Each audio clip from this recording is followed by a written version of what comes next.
Así como estamos, hermanos, puestos en pie, vamos a abrir la escritura en el libro de Hebreos. Hebreos capítulo número 9.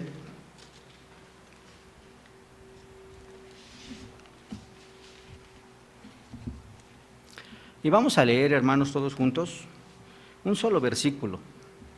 Versículo número 28 del libro de Hebreos, capítulo número 9. Dice la palabra de nuestro Dios. Así también, Cristo fue ofrecido una sola vez para llevar los pecados de muchos y aparecerá por segunda vez sin relación con el pecado para salvar a los que le esperan. Amén. Vamos a orar a nuestro Dios. Nuestro buen Padre, te damos muchas gracias, Dios, en esta tarde, Señor, por todas las misericordias que has tenido para con cada uno de nosotros, Dios. El justo pago que nosotros deberíamos haber recibido, Señor, sería una condenación eterna, Señor, la muerte, Padre. Pero podemos ver, Señor, tu gran amor y tu gran misericordia, nuestro buen Dios y Padre eterno, que te ha placido, Señor, a ti enviar a nuestro Señor Jesucristo para que diera su vida por nosotros. Gracias, Dios. Te damos gracias, Dios, por esta obra perfecta, Señor, que tú has hecho en la cruz. Gracias, Dios, porque diste tu vida, Señor, para que nosotros tuviéramos vida, Padre.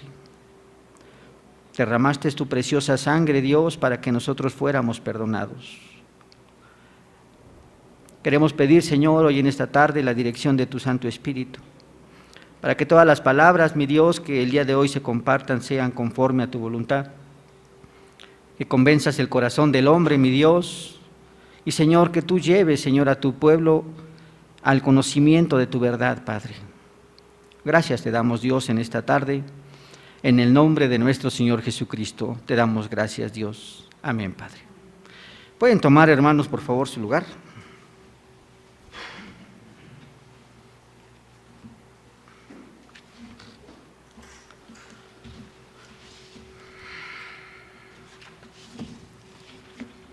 Bien, recordarán, hermanos, estamos estudiando lo que conocemos como los cánones de Dort. Bien, pero algunos me podrían cuestionar, bueno, ¿qué son esos cánones de Dort? ¿Por qué están hablando acerca de este documento? Inclusive algunos podrían expresar que por qué no nada más hablamos de la Escritura.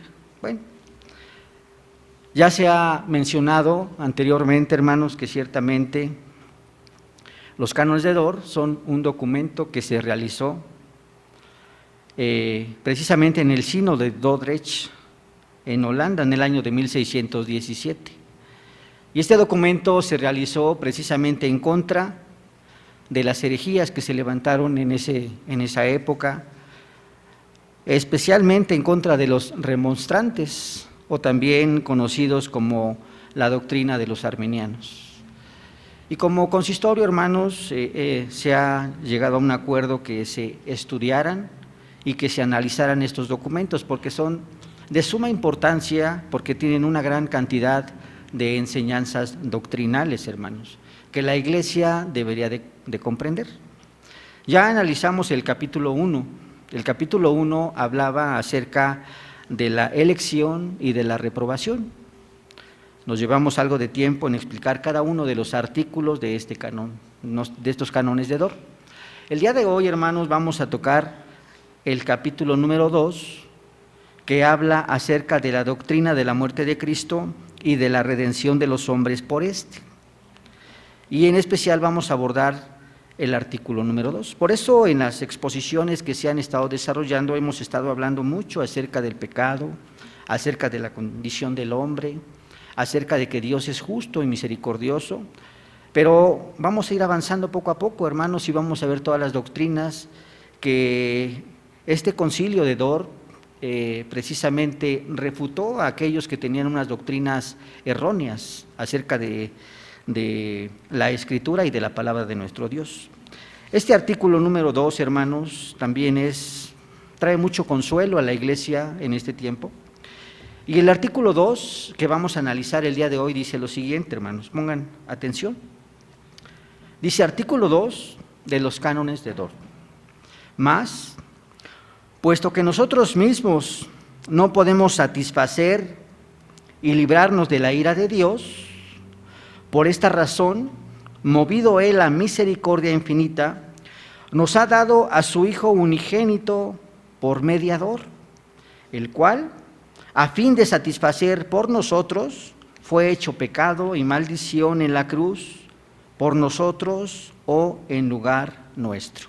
Esto es lo que presenta este artículo número 2 de los cánones de Dort, hermanos. Bien, las enseñanzas que podemos encontrar son muchas, hermanos, pero yo solamente voy a mencionar 3, que son las que a simple vista nosotros podemos encontrar en este artículo número 2.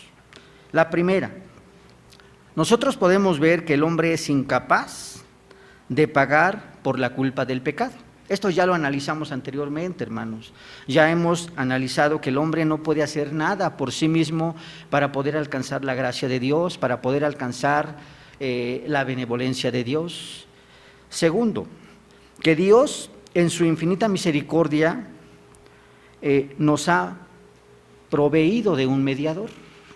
Ciertamente nosotros vamos a analizar que no solamente narra el libro de Génesis la caída del hombre, sino que en el libro de Génesis capítulo 3 también nos encontramos con un consuelo para el hombre, que es precisamente lo que conocemos como el protoevangelio, que es el anuncio de nuestro Salvador. Y la tercera enseñanza que nosotros encontramos, hermanos, ciertamente es que Cristo, nuestro Señor Jesucristo, desarrolló la obra de mediador para calmar la ira de Dios, hermanos. La ira que debería de haber caído sobre cada uno de los hombres de la raza humana, ciertamente cayó sobre nuestro Señor Jesucristo.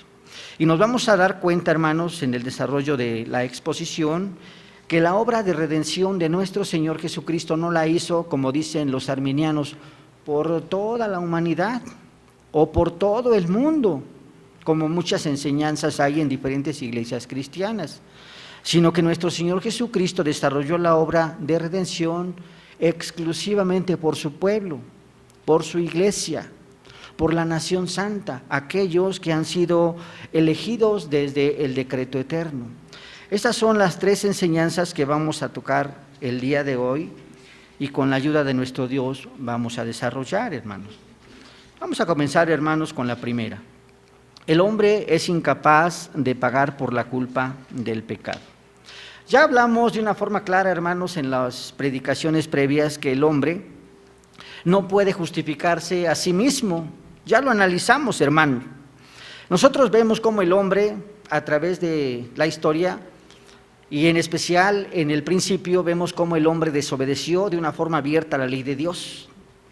Era bien claro el decreto de Dios: el día que me desobedecieres, ciertamente morirás. Y nosotros ya analizamos de una forma clara cómo el hombre transgredió la ley de Dios, el hombre desobedeció a Dios y entonces entró el pecado. Analizamos también el pecado, que el pecado es toda desobediencia, toda transgresión o toda inconformidad a la ley de Dios. Por lo tanto, el hombre o el primer hombre, al desobedecer y al transgredir la ley de Dios, lo que estaba haciendo, estaba pecando delante de los ojos de Dios. La condición en la cual ahora se encuentra el pecado es una condición de miseria, porque si la misma palabra dice, Romanos capítulo 6, 23, porque la paga del pecado es muerte, mas la dádiva de Dios es vida eterna en Cristo Jesús, Señor nuestro. Lo que nos está diciendo la palabra de Dios es que el justo pago que debería de tener la raza humana por la desobediencia del hombre es la muerte, porque la paga del pecado es muerte. Hablamos también en la predicación previa que este pecado muchas veces no alcanzamos a comprenderlo correctamente porque nada más alcanzamos a ver las apariencias o los efectos del pecado. Pero el pecado, hablamos que se asienta en el corazón del hombre. Y en el corazón del hombre hablamos también de una forma muy clara que quedó afectado el intelecto, quedó afectada la voluntad, de tal manera que esta integridad del hombre quedó completamente afectado. Entonces, todo el quehacer del hombre está afectado por el pecado. Ahora, eso ya lo hemos visto. La pregunta que resulta el día de hoy de este primer punto es: ¿cómo entonces puede el hombre acercarse a Dios? ¿Cómo podría el hombre acercarse a Dios si todo el hombre quedó contaminado por el pecado? Veamos ciertamente cómo se encuentra el hombre y cuál es la relación que tiene el hombre con Dios. Se encuentra Dios. En una parte ínfima se encuentra el hombre. Había una relación, Dios se acercaba al hombre. Y había una comunión muy estrecha entre el hombre y Dios al principio de la creación. A causa del pecado, esta comunión que tenía el hombre con Dios se fracturó o se rompió. De tal manera que el hombre no busca a Dios, ya no lo va a buscar a causa del pecado. Y la pregunta es, si el hombre quedó arruinado, entonces ¿cómo es que puede acercarse el hombre a Dios? ¿Cómo podría hacerlo, hermanos? Por sus propios méritos nunca lo va a poder hacer. Entonces la pregunta es, ¿cómo nosotros podemos comprender que el hombre puede acercarse a Dios? Bien, vámonos a la Escritura, hermanos. Es muy largo desarrollar lo que el hombre tiene que hacer para poder acercarse a Dios, hermanos.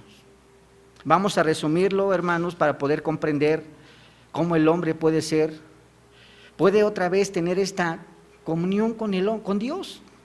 Dice la palabra de nuestro Dios, hermanos, que a través de la Escritura encontramos que Dios siempre ha tenido un remanente fiel. A pesar del pecado, Dios siempre ha tenido un pueblo que ha sido fiel a la voluntad de Dios. Un pueblo que ha sido apartado para Dios, apartado para el Señor, hermanos. Nosotros nos encontramos, hermanos, a través de la palabra de Dios, que siempre el Señor ha elegido personas de una forma especial para poder hacer en este hombre una nación santa. Nosotros nos encontramos, hermanos, con el primero, con Abraham. Ya conocemos la historia, hermanos. A Abraham le fueron hechas las promesas: en ti serán benditas todas las familias de la tierra, de ti saldrá una nación santa, la multitud que saldrá de ti será como la arena del mar, que no se puede contar. De tal manera que a Abraham le fueron hechas las promesas. Bien, pero también nosotros ya vimos, hermanos, que en Abraham nos encontramos a su descendencia, nos encontramos a Isaac, nos encontramos a Jacob. Ese es el pueblo santo para Dios, el pueblo de los hebreos. Un pueblo que de verdad fue apartado para Dios, y Dios le estaba diciendo tanto a Abraham como a Isaac, como a Jacob, como al pueblo de los hebreos, diciéndoles: anda delante de mí y sé perfecto, obedece mis mandamientos, obedece mi ley. Si alcanzamos a comprender, es lo mismo que le estaba diciendo a Adán. Adán le estaba diciendo: obedece mi ley para que vivas.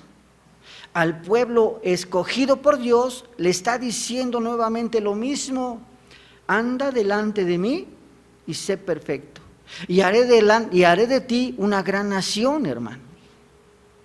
Pero podemos ver, hermanos, a través de la Escritura, que parece que todo lo que nosotros estamos analizando fuera adverso, fuera contrario, hermanos. Pero Dios siempre tiene un propósito, hermanos.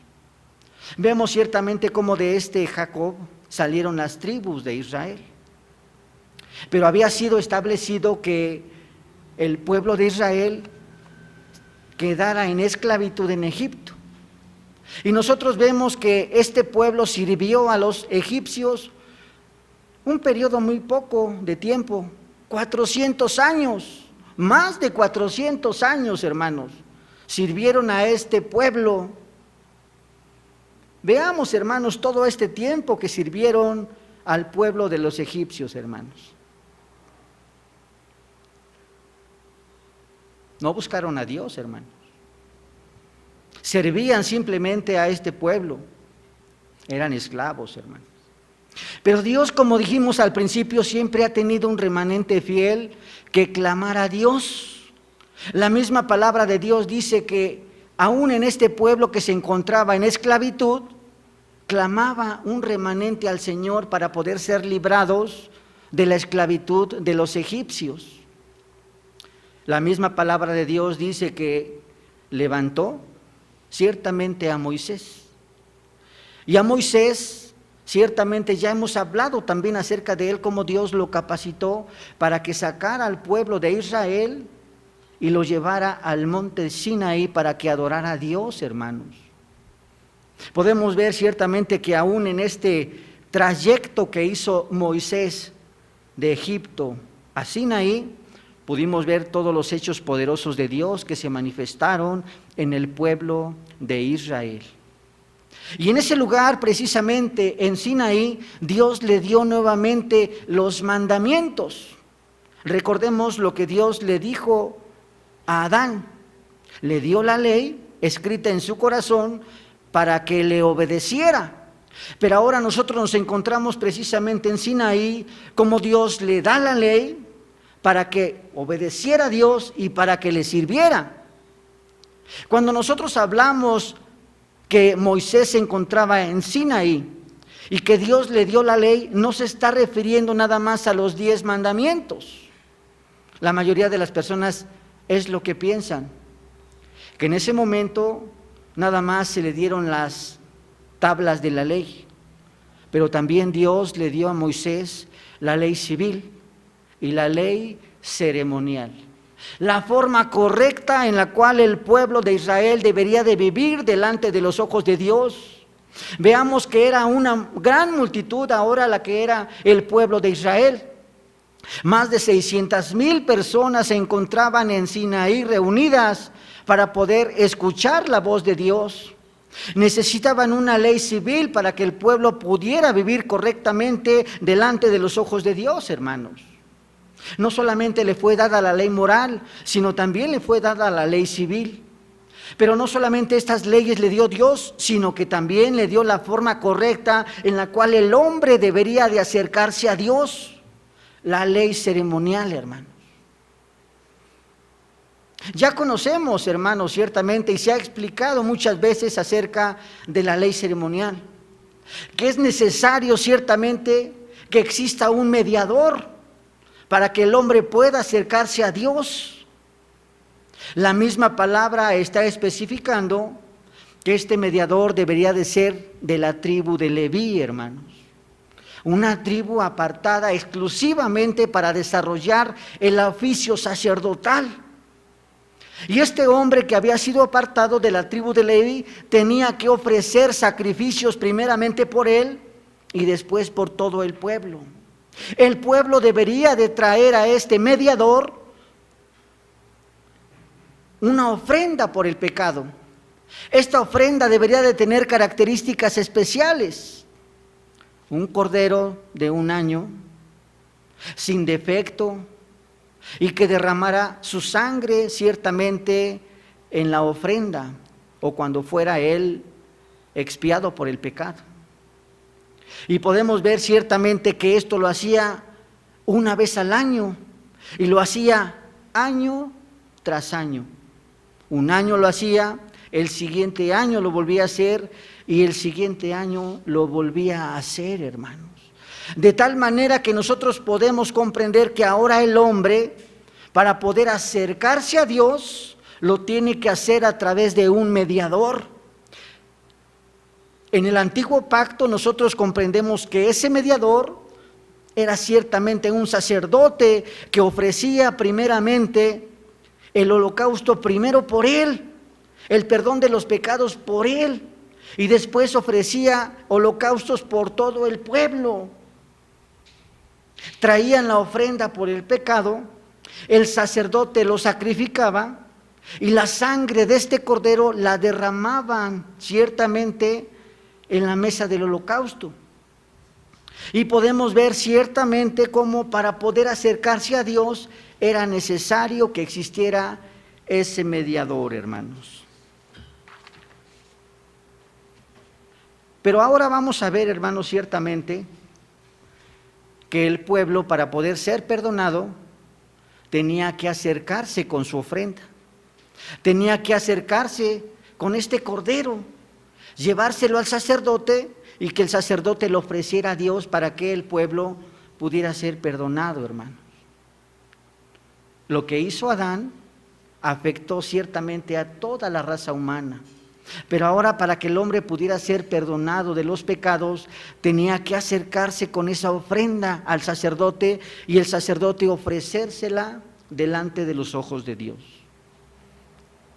El punto número 2, hermanos. Dios, en su infinita misericordia, nos promete ahora un mediador. Si nosotros nos vamos a la Escritura, hermanos, al libro de Génesis capítulo 3, versículo número 15, nos está hablando, hermanos, de una forma muy clara. Dice así la Escritura. Génesis capítulo 3, versículo 15. Y pondré enemistad entre ti y la mujer, entre tu simiente y la simiente suya. Esta te herirá en la cabeza y tú le herirás en el calcañar. En esta parte nosotros nos encontramos en el capítulo número 3 del libro de Génesis, nos encontramos la desobediencia del hombre, hermanos. Y muchas veces también ya la hemos estudiado. Podemos ver cómo el hombre desobedeció la ley de Dios y a causa de esa desobediencia entró el pecado. El hombre desobedeció. Ya analizamos también que el hombre, en vez de obedecer la tesis de Dios, obedeció la antítesis de Satanás. Pero podemos ver ciertamente la gran misericordia que tuvo Dios, la infinita misericordia que tuvo Dios, prometiendo, después de haber pecado el hombre, una reconciliación con el hombre en Cristo Jesús. Dice la palabra de Dios: y pondré enemistad entre ti y la mujer, y entre tu simiente y la simiente suya. Esta te herirá en la cabeza y tú la herirás en el calcañar. Dice la Escritura: y pondré enemistad entre mí y ti. Hay una enemistad sempiterna entre Dios y entre Satanás. Hay una enemistad sempiterna entre la luz y las tinieblas. No puede haber una reconciliación entre el bien y el mal. No puede haber una reconciliación entre Dios y Satanás. Como dice ciertamente el doctor Virgilio en su exposición, no existe una reconciliación ciertamente entre Dios y entre Satanás. Pero podemos ver, hermanos, pasándolo ahora a nuestro tiempo, cómo el hombre quiere hacer una reconciliación entre los hijos de perdición y los hijos de Dios. El doctor Virgilio Crisóstomo en su exposición habla de una forma muy clara acerca de que no existe una reconciliación entre los hijos de Dios y los hijos que no son de Dios, por el pecado, hermanos. Pero nos estamos dando cuenta que en este tiempo, no importa si tú eres hijo de Dios o no, vivimos en una comunidad y trabajamos juntos, pero eso no debería de ser así. Los hijos de Dios deberían de ser cabeza, no cola. Deberían de trabajar en comunidad como hijos de Dios. Deberían de llevar este reino a los pies de Cristo. Y podemos ver y darnos cuenta, hermanos, ciertamente que en este tiempo la mayoría de las personas no solamente trabaja con aquellas personas que no son temerosos de Dios, inclusive son siervos de aquellos que no son temerosos de Dios. Y están en contra de lo que la palabra de Dios está diciendo, que no debe de haber una reconciliación. La misma palabra de Dios está diciendo: y pondré enemistad entre mí y ti. Hay una división completamente entre la luz y las tinieblas, un pueblo elegido y un pueblo que ha sido aborrecido por Dios. ¿Cómo podrían trabajar dos juntos si no se encuentran de acuerdo? Y podemos ver que nosotros aún en este tiempo estamos violando la ley de Dios, rompiendo los mandamientos de Dios, porque estamos juntándonos con los cainanitas, estamos juntándonos con aquellas personas que no son temerosas de Dios, hermanos. Dice la palabra de Dios: y pondré enemistad entre mí y ti. Dice la misma palabra de Dios, dice, y pondré enemistad entre ti y la mujer, entre tu simiente y la simiente suya. Esta te herirá en la cabeza y tú le herirás en el calcañar. La palabra de Dios en esta parte de la Escritura es muy clara, hermanos. Nos está hablando acerca de la promesa que ahora tenemos en Cristo Jesús. Está diciendo ciertamente la palabra que de la simiente de la mujer vendrá nuestro Señor Jesucristo. Y de la simiente de la serpiente se encuentra Satanás. Y dice la misma palabra de Dios que nuestro Señor Jesucristo aplastará la cabeza de la serpiente, hermanos. Es muy importante, hermanos, ciertamente como en esta parte de la Escritura, después de que el hombre cayó, nosotros encontramos una promesa de reconciliación con Dios. Y esa reconciliación es en Cristo Jesús. Porque ciertamente nuestro Señor Jesucristo es el que va a desarrollar la obra de redención para que nosotros podamos tener acceso a nuestro buen Dios a través de nuestro Señor Jesucristo, hermano. Y podemos ver ahora de una forma clara el punto número 3, hermanos. El punto número 3 dice: Cristo desarrolló la obra de mediador para calmar la ira de Dios.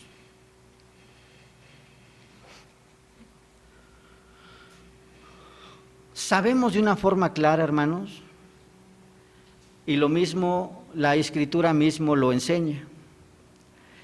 La Escritura dice que todo tiene su tiempo. Todo, absolutamente, lo que hay debajo del sol tiene su tiempo y tiene su hora. Tuvo que llegar el momento, hermanos, cuando nuestro Señor Jesucristo fuera enviado por el Padre, cuando se hiciera hombre, cuando nuestro Señor Jesucristo naciera de mujer, al tiempo de Dios, hermanos. Pero podemos ver, hermanos, ciertamente que nuestro Señor Jesucristo vino para un propósito muy especial, hermanos. Algunos piensan que nuestro Señor Jesucristo vino para salvar las almas. Y hay un gran afán en muchas iglesias acerca de salvar almas, hermanos. Inclusive hay muchos movimientos cristianos que tienen ese afán de estar buscando las almas. Se van a las cárceles, se van a los hospitales, se van a tantos lugares porque la preocupación de estas personas es salvar almas, hermanos.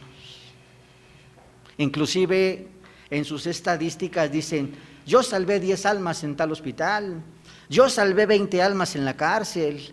Hicieron 20 personas profesión a Cristo porque les prediqué la palabra de Dios, hermanos.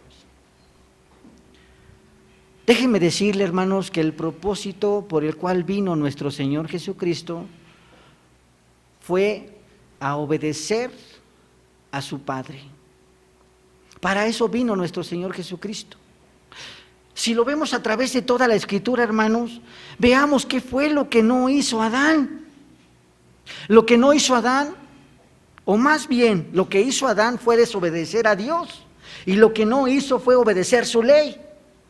A eso vino nuestro Señor Jesucristo. Nuestro Señor Jesucristo vino a obedecer la ley de Dios. Veamos en qué momento vino nuestro Señor Jesucristo.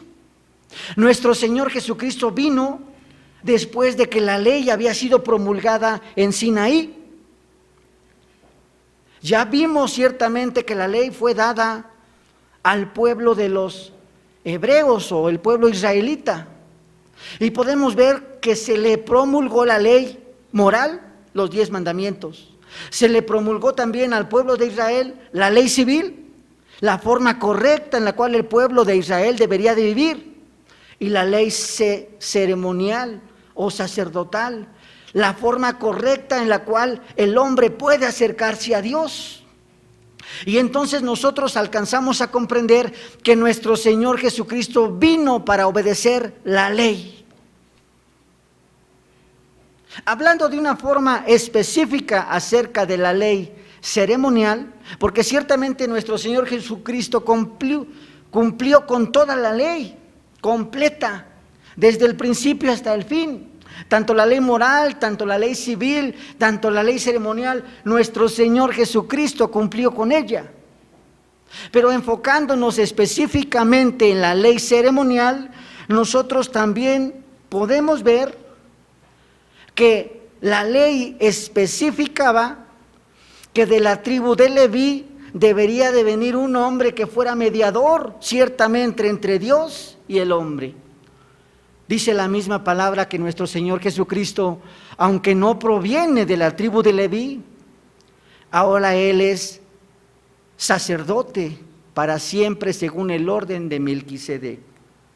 Hebreos capítulo 9, versículo 28 dice: así también Cristo fue ofrecido una vez para llevar los pecados de muchos y aparecerá por segunda vez sin relación con el pecado para salvar a los que esperan en Él. Ahora nosotros podemos comprender que nuestro Señor Jesucristo es ese sacerdote que puede interceder por nosotros delante de Dios. Aunque ciertamente no proviene de la tribu de Leví, proviene de otra tribu, la tribu de Judá, de la cual el Señor levantó a nuestro Señor Jesucristo para que Él fuera mediador entre Dios y los hombres, hermano. Podemos ver ciertamente que la ley de Dios, lo que estaba pidiéndole al pueblo era que llevaran la ofrenda por el pecado.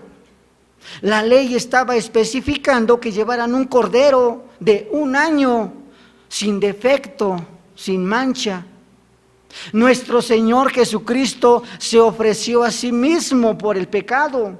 Dice la palabra de Dios en el Evangelio según San Juan, capítulo 1, 29. Y el siguiente día vio Juan a Jesús que venía a él y dijo: he aquí el Cordero de Dios que quita el pecado del mundo. Él mismo, no solamente nuestro Señor Jesucristo vino para ser mediador, sino que nuestro Señor Jesucristo dio su vida por el pecado. Él mismo era el Cordero que iba a ser ofrecido para poder ser sacrificado y para poder derramar su preciosa sangre por el pecado, hermanos. Las características que tenía el Cordero ciertamente era que fueran sin mancha, que fueran con características especiales. Ciertamente nuestro Señor Jesucristo era verdaderamente Dios y era verdaderamente hombre, pero sin pecado. No había pecado en nuestro Señor Jesucristo, ni siquiera uno, hermanos. Y se ofreció a sí mismo para aplacar completamente la ira de nuestro buen Dios, hermanos. También la ley lo que estaba exigiendo ciertamente es que cuando se llevara esta ofrenda por el pecado y se la llevara al sacerdote, el sacerdote debería de sacrificar este animal y rociar la sangre de este animal en el altar para poder ser perdonado el pecado del pueblo. El sacerdote imponía las manos en la ofrenda, lo sacrificaba, se derramaba la sangre y la sangre era rociada en el altar para que llegara delante de nuestro Dios como olor grato, hermanos, y el pueblo pudiera ser perdonado de los pecados. Nosotros podemos comprender lo que hizo nuestro Señor Jesucristo. Nuestro Señor Jesucristo no solamente fue el sacerdote, no solamente fue la ofrenda por el pecado, como el Cordero que quita el pecado del mundo, sino también nuestro Señor Jesucristo ofreció su sangre para que nosotros fuéramos salvados, porque ciertamente dice la palabra de nuestro Dios, Hebreos capítulo 9, 22, y casi todo es purificado según la ley, con sangre, y sin derramamiento de sangre no se hace remisión de los pecados. Entonces podemos comprender de una forma clara lo que nuestro Señor Jesucristo hizo. Nosotros teníamos en el Antiguo Testamento un mediador, el que mediaba entre el pueblo y Dios, pero ahora nosotros tenemos un mediador perfecto. Este sumo sacerdote venía una vez al año y primero ofrecía la ofrenda primeramente por sus pecados y después por los pecados del pueblo. Nuestro Señor Jesucristo lo hizo una sola vez y para siempre, hermanos. Y no lo hizo por Él, porque Él no tenía pecados, sino toda la mediación que hizo fue para que nosotros pudiéramos ser librados de la ira de Dios, hermanos. Y podemos ver, hermanos, ciertamente un ejemplo vivo lo encontramos en la Escritura del sacrificio de nuestro Señor Jesucristo. Y lo encontramos precisamente en el libro de Isaías, capítulo número 53, hermanos. En esta parte de la Escritura, hermanos, nos encontramos como el profeta Isaías está enseñándonos de una forma muy clara, como si lo estuviera viendo, hermanos, todo lo que padeció nuestro Señor Jesucristo. El profeta Isaías estaba viendo todo lo que padeció nuestro Señor. El profeta Isaías estaba viendo ciertamente cómo nuestro Señor Jesucristo iba a dar su vida por nosotros, hermanos. Dice la palabra de Dios, hermanos, en Isaías 53. ¿Quién ha creído a nuestro anuncio y sobre quién se ha manifestado el brazo de Jehová? Muchas veces cuando nosotros predicamos la palabra de Dios y les decimos a las personas que crean en Cristo Jesús como su Señor, la respuesta de la mayoría de las personas es: yo no quiero saber nada del Señor, yo no quiero saber nada de Cristo. Son las mismas palabras que el profeta Isaías está anunciando. ¿Quién ha creído a nuestro anuncio? Las personas no quieren saber de Dios a causa del pecado, hermanos. Solamente aquellos que han sido elegidos para salvación son aquellos que podrán responder correctamente a la palabra del que les está predicando, hermanos. La palabra de Dios dice: no es del que quiere ni del que corre, sino de Dios que tiene misericordia. Y el Señor ha tenido misericordia de ti, ha tenido misericordia de mí, hermano. Y cuando nos han predicado la palabra de Dios, hermanos, nuestro corazón ha sido transformado para responderle a Dios, hermano. Dice la misma palabra de Dios: subirá cual renuevo delante de él, y como raíz de tierra seca no hay parecer en él, ni hermosura.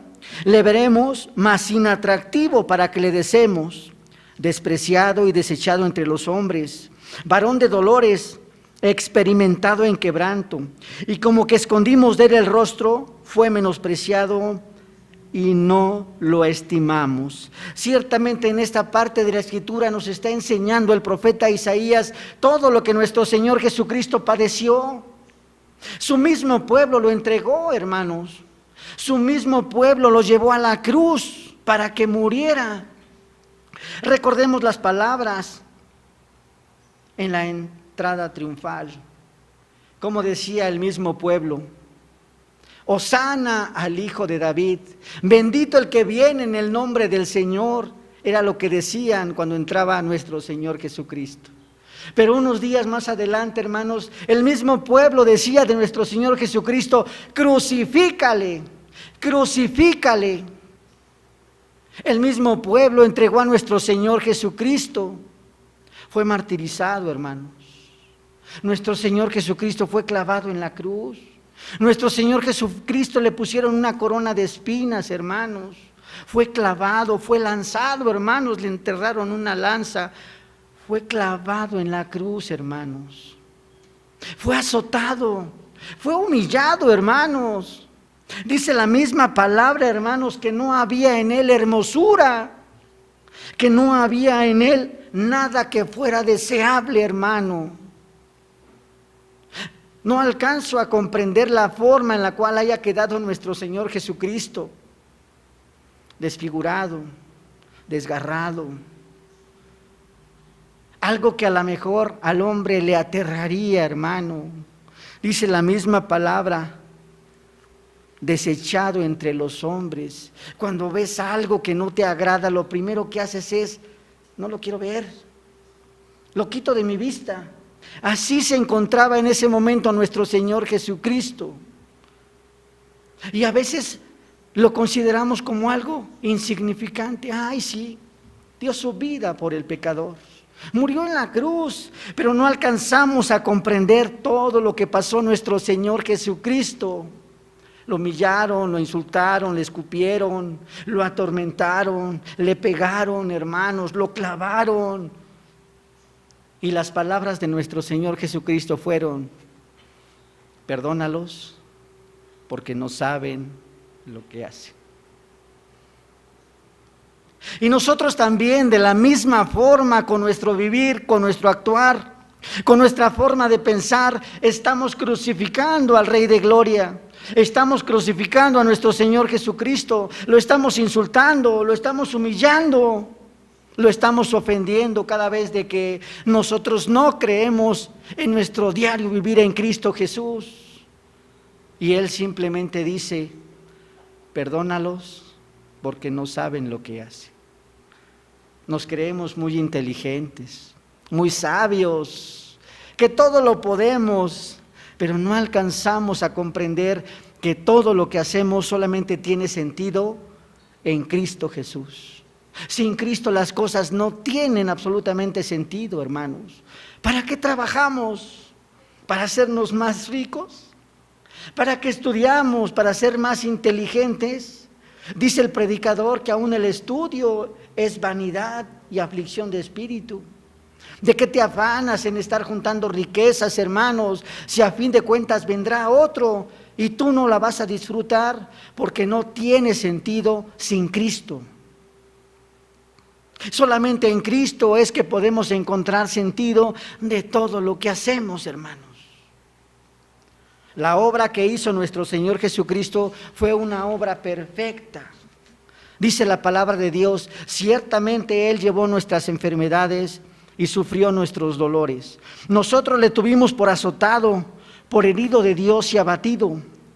Mas Él herido fue por nuestras rebeliones, molido por nuestros pecados. El castigo de nuestra paz fue sobre Él, y por su llaga fuimos nosotros curados.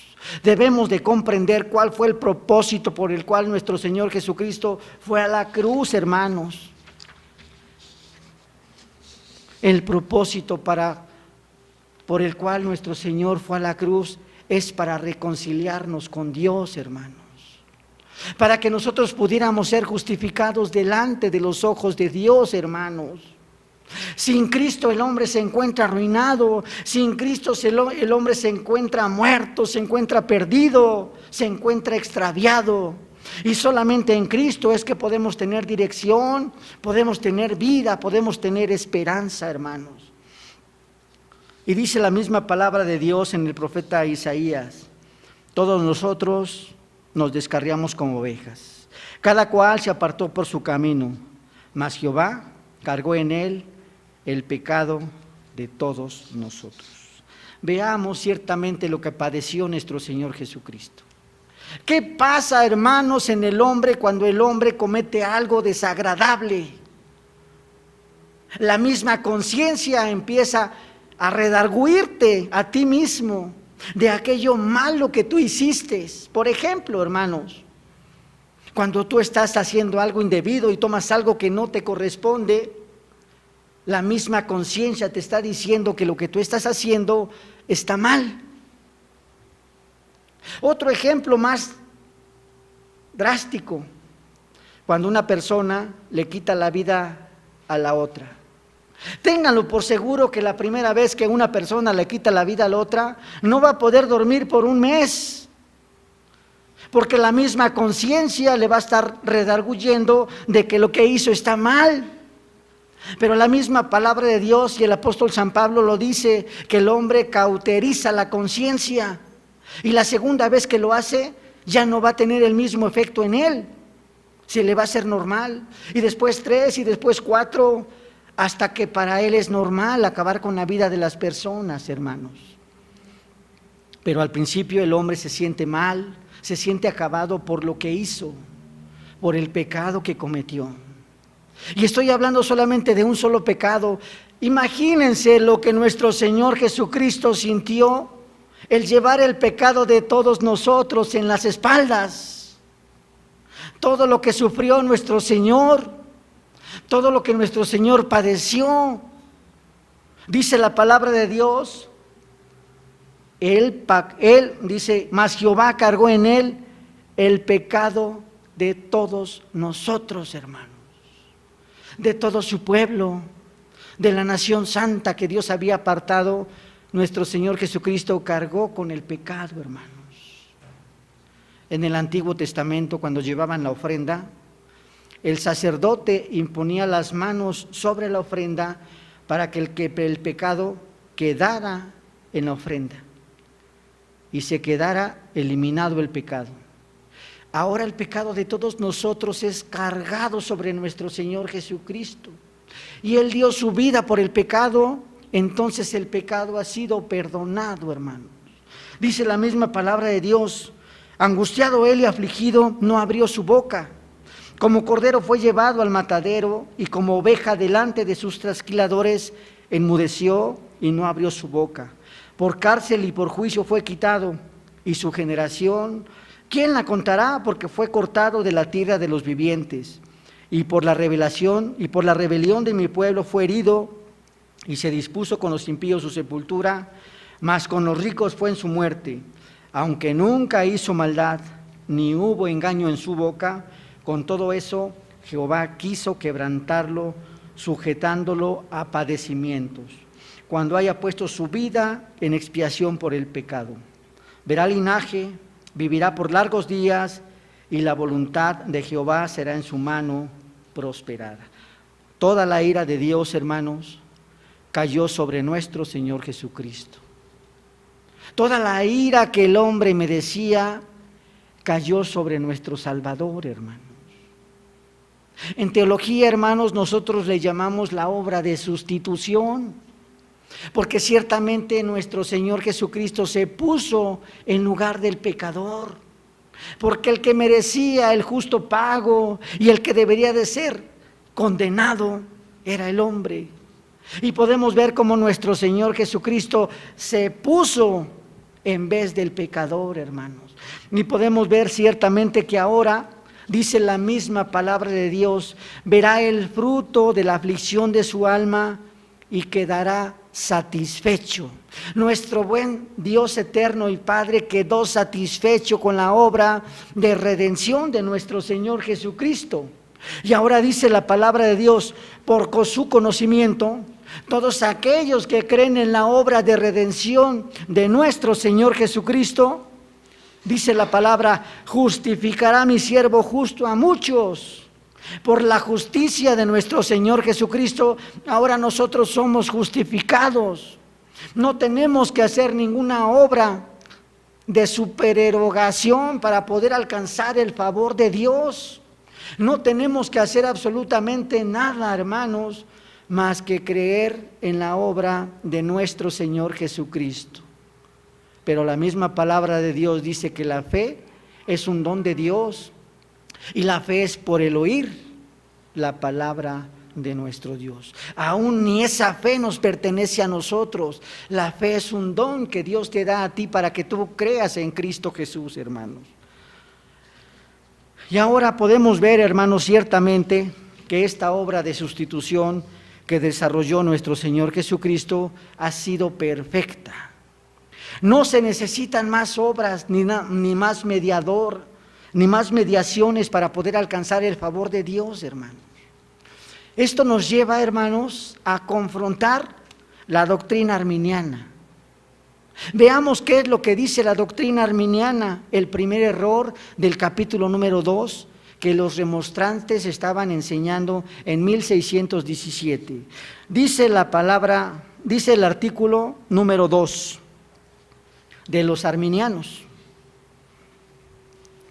que Dios Padre ordenó su Hijo a la muerte de cruz sin consejo cierto y determinado de salvar ciertamente a alguien, de manera que la necesidad, utilidad y dignidad de la impetración Dice, de la muerte de Cristo, bien pudiera haber existido y permanecido perfectas en todas sus partes y cumplidas en su totalidad, aun en el caso de que la redención lograda jamás hubiese sido adjudicada a hombre alguno. Este es el error que presenta la doctrina arminiana. A lo mejor nos quedamos confusos por lo que dice este error, pero lo que nos está enseñando esta doctrina arminiana es que ciertamente la obra de redención que hizo nuestro Señor Jesucristo, según ellos, es perfecta. Claro, y nosotros no lo negamos, es una obra perfecta. Pero también están diciendo estos errores que no es adjudicada la justicia de Dios a ningún hombre, sino que el hombre es justificado por sus propias obras, porque el hombre, según los arminianos, es un hombre bueno, y no todo el hombre quedó contaminado por el pecado, de tal manera que como el hombre es bueno, o su conciencia es buena, entonces él puede aceptar la gracia de Dios, lo que ellos llaman impetración.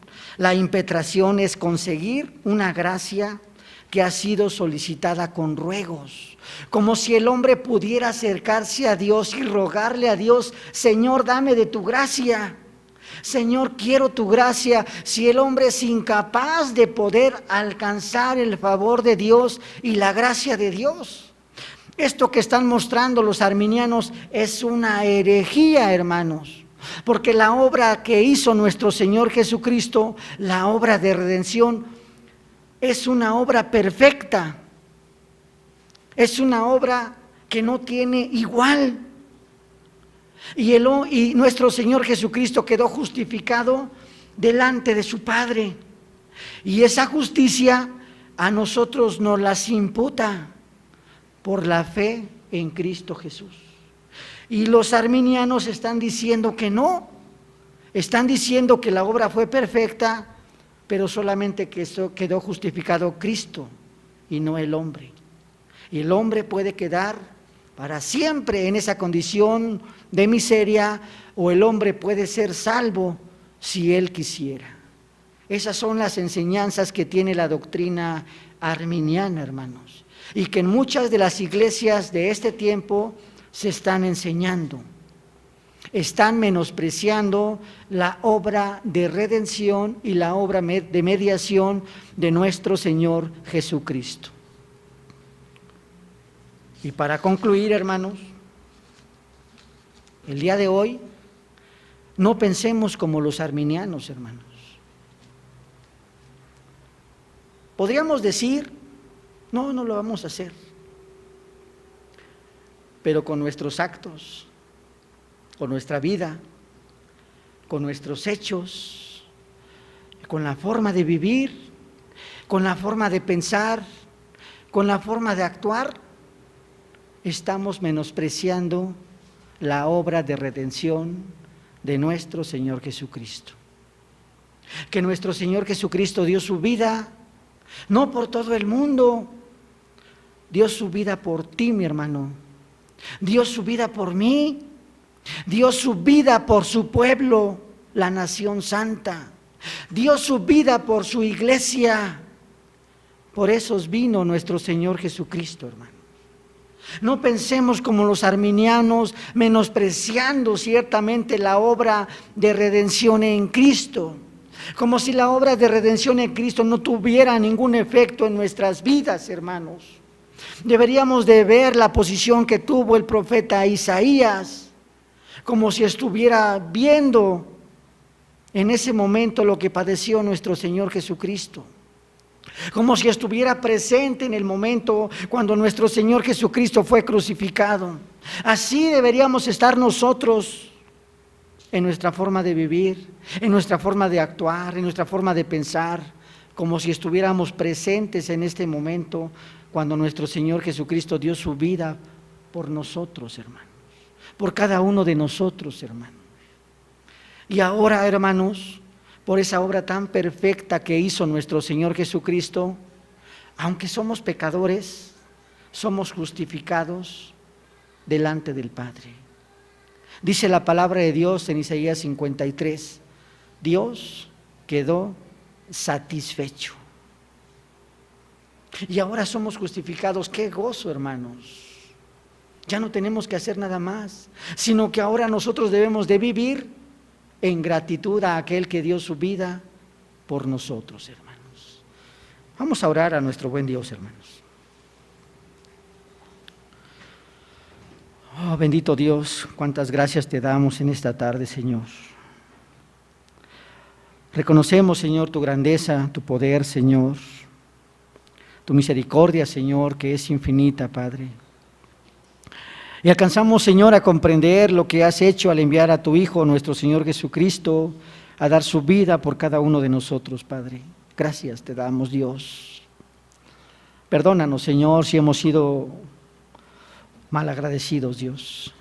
Perdónanos, Señor, si hemos sido negligentes, Padre, si no hemos respondido correctamente, Señor, a lo que tú has hecho en nosotros, Padre. Pero, Señor, tú sabes, Dios, nuestro duro corazón, Padre. Tú sabes lo rebeldes que somos, Dios, que necesitamos, Señor, de tu Santo Espíritu, Padre, para que podamos vivir conforme a tu voluntad, para que podamos hacer, Señor, como a ti te agrada, mi Dios. Que renueve, Señor, nuestro entendimiento, nuestra mente, Padre. Que tu Santo Espíritu nos haga comprender, Señor, lo que tú hiciste en la cruz, mi Dios. Y que te demos la gloria, porque tú eres el único digno de recibirla. Gracias te damos, Dios, en esta tarde, en el nombre de Cristo Jesús. Amén, Padre.